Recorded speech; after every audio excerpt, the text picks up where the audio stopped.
5,000 rubles is the biggest banknote in Russia. It's equal to $71.18 American cents, and also to 25 hours of work of a typical office worker here in Russia. It's the money that a typical Russian spends for every 2 weeks of their lives. And that's not counting restaurants, only grocery shopping. I actually checked my own expenses and learned that 5,000 rubles is the amount of money I spend every 10 days living here in St. Petersburg, Russia. I want to bring you to one of my favorite supermarkets, Prisma, and see what can 5,000 rubles get you in Russia. Let's go there. Prisma is a Finnish supermarket, which might sound strange. Why would a Finnish supermarket be a thing here in Russia? But St. Petersburg is actually located very close to Finland, something like 300 or 400 kilometers from here.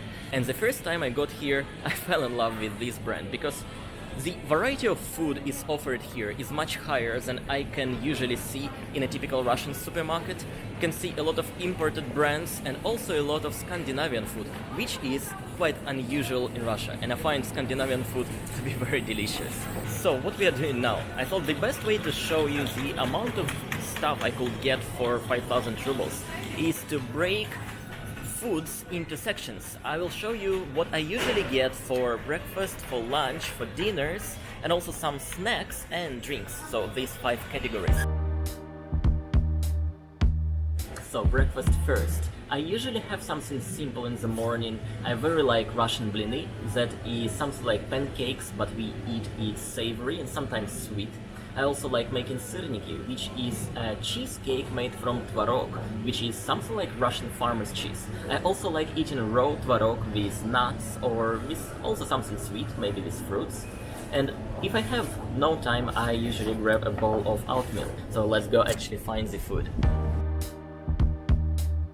This place has so much of dairy products, like literally from the left, from the right, and actually behind me there is another row of dairy products. We have a lot of different stuff here, but the main difference is the percentage of fat. We have something almost no fat, like 0.5%, we have 2, we have 5% fat, and something what I like is 9% fat tvarog. The fatter is the better for cooking syrniki, and for me it tastes just a little bit more delicious. I usually buy something like this, like a small pack 9%, but the price for a kilo here is 500 rubles. So I think something like this, a kilo of good tvarog, also 9%, will be better, and it costs 300 rubles. I'm taking this one and 4,700 rubles left. Next thing we need is milk, and we also have a plenty of things to choose from. But my favorite one is somewhere over here, the Простоквашино, but the red one.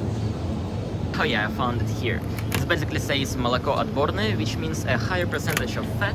Here is 4 to 4.5, and it costs 72 rubles for one. Next thing we are looking for are eggs, and look at this. Again, I like this supermarket because of the variety of food that we can find here. Literally the entire row of eggs of different sizes, different brands, different quality. And this one is what I typically get for myself. That is extra C0 category, 105 rubles for 10 pieces. So in Russia we mark the eggs C0, C1, C2, and basically that's the size of the eggs. C0 is the biggest one, and it's what I typically get for myself. The next breakfast thing I'm getting is oatmeal.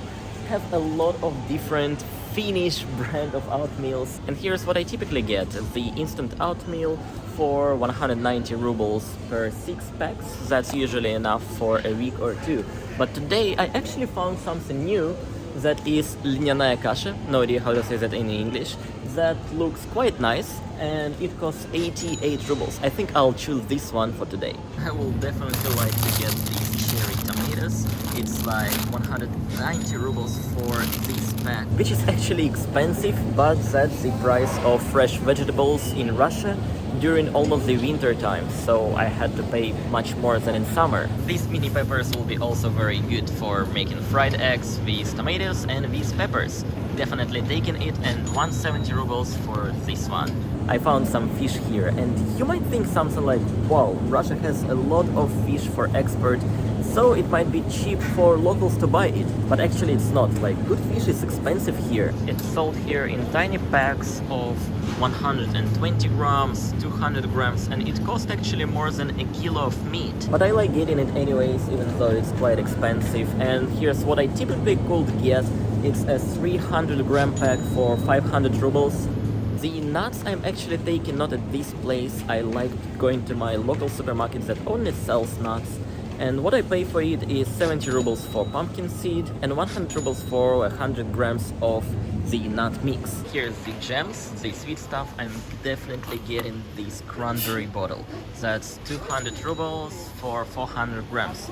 I really like this one. That's all the stuff I'm getting for breakfast, and it costs about 1,800 rubles if I'm not wrong. And I'm actually not sure if 5,000 rubles will be enough for 10 days of my food now.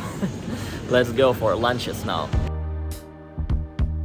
I'll get some rice, some buckwheat, some noodles as the base food, maybe some raw meat and fish and chicken. And also I'd like to get some pelmeni, which is like Russian dumplings with meat, and vareniki, Russian dumplings with potato and this stuff. So let's go find it. Here's the noodles I typically get, the spaghetti barilla, and that cost 80 rubles for this pack. This is the buckwheat I usually get. It's much easier to cook it like this instead of just buckwheat, because you don't need to clean anything after you cook it. And the rice I'm also getting of this brand, also in pockets, but today I have not sign of it here. Instead I'm getting a mix of grains, which is more or less the same. The buckwheat cost 80 rubles and the mix, the assortment of such stuff, is 65 rubles. Most of huge supermarkets in Russia have something like a butchery, so that's where I typically get fish and raw meat. Among all this stuff I like this piece of beef for 430 rubles, so getting 1 kilogram of that. I also like this grudinka, something like bacon but not bacon exactly. This costs 310 rubles per piece. Getting this. Turkey fillet, half a kilo. I'm getting this. I'm also getting this cream cheese for 270 rubles. This Parmesan cheese looks nice. It's quite a huge piece for 280 rubles. I'm sorry, cheese. If you like this video so far, go click that like button. It will help me and my channel to grow on YouTube. Thank you. And after this, I think the only two things I have to get more for lunches and dinners is pelmeni, somewhere around here at the frozen area, and the fresh vegetables. Damn, this pelmeni is so expensive. Like 1 kilogram would cost 900 rubles, which is like double or even triple price from normal meat. Not getting this, but here is something I get. It says Siberian collection here from Irkutsk, and it's very tiny kind of pelmeni. So it's pelmeni with beef and pork for 360 rubles. At this point we must have about 1,000 rubles left, so it will be enough to get some veggies at this area and then go get some drinks for whatever we have left. Here is a pack of cucumbers for 70 rubles, some onion for 40 rubles per kilo, dirty cheap carrots for 50 rubles per kilo, and also dirty potato again for 50 rubles a kilo. So we have about 800 rubles left, and I want to get some fruits. I typically get bananas. We only have one kind of bananas in Russia, and also apples. For apples we have like many different kinds. 1 kilo of bananas cost 80 rubles. And I'm also getting these beautiful apples, 1 kilo for 130 rubles. The rest of money I'll spend all for dairy products, because damn, I like dairies and we have such a variety of it. This is baked milk and I just like drinking it straight away. Here is Vyazhenka for 70 rubles, one of my recent crushes. I didn't really like drinking such kind of stuff when I was a kid, but lately I found out that it's actually quite delicious. Here is the sour cream. You know, Russians really like such kind of stuff. And recently I found this one, also sour cream but made from baked cream. The taste is quite different and I actually prefer this one now. It's really good to have some sour cream with pelmeni or with blini or syrniki. I'm getting this and one pack cost 84 rubles. Whatever we have left now, and I know it's not actually much, I'm spending for yogurts. 10 days, 10 packs of yogurts, and it's typically cost about 50 rubles per pack. Yeah, we have really a huge variety of stuff here is the one that I like getting quite often, that is good for breakfast, not too sweet, have some texture in it, and it costs 55 rubles per pack. I will get 5 of these. And here is plain Greek yogurt, a very small one. It costs 50 rubles per one, and I'll get in 5 of these as well. After taking these yogurts, I think we got out of our budget of 5,000 rubles. And I even haven't get my coffee, I didn't get any other drinks like juices and perhaps some additional snacks. But anyways, I think you got the understanding of what 5,000 rubles, 70 American dollars, can get you in Russia.